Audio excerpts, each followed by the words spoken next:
परमात्मा ने खुद आकर बताया, उस परम पिता ने, हमारे मालिक ने, अपनों के लिए अपने ही दुखी होते हैं। उसने आके बताया कि तुम जिस सुख को, जिस परिवार को अपना माने बैठे हो, ये आपका नहीं है।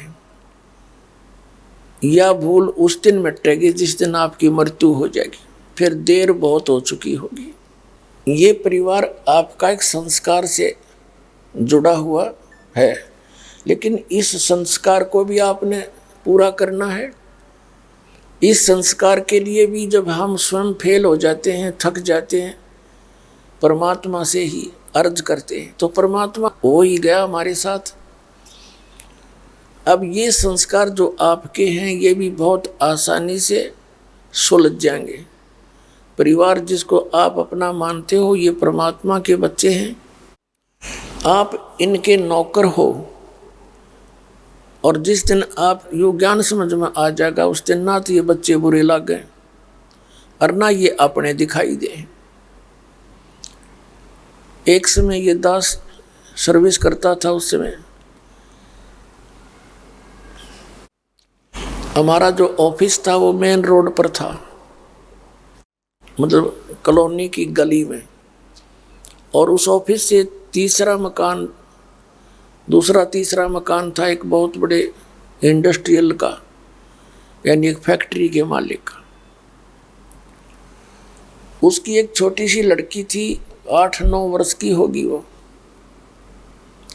उसके लिए एक नौकरानी छोड़ रखी थी उसने, और उस लड़की का विद्यालय वहाँ से ज़्यादा 2000 फुट होगा, यानी 10 एकड़ की दूरी पर।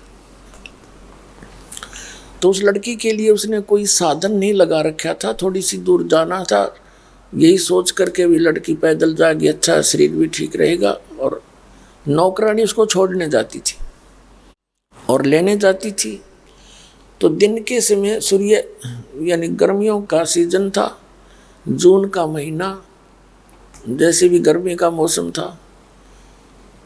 जब गर्मी के मौसम में या वर्षा के मौसम में वो क्या करती थी, छतरी साथ ले जाती थी, छाता, वो नौकरानी। और वो क्या करती थी, उस लड़की के ऊपर तो छाता रखती थी और स्वयं धूप में चलती थी। और फिर उसको जो उस लड़की के लिए व्यवस्था की जाती थी, कपड़े, भोजन, वो बनाती और खिलाती थी।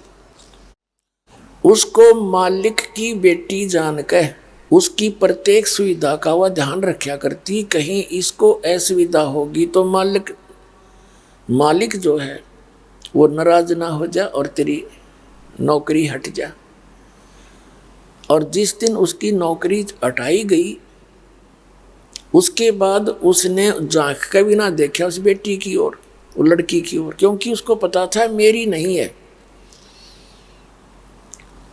और सेवा इतनी करती थी अपनी बेटी की भी शायद ना करे वह, क्योंकि वो मालिक की बेटी दिखाई देती।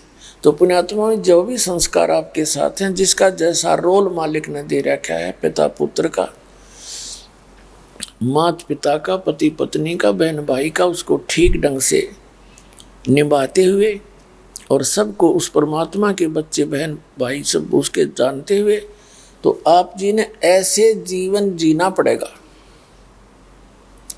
और ये सत्य है, आपका कद समझ में आएगी, वो आपका फिर इस ज्ञान का आधार पता होगा।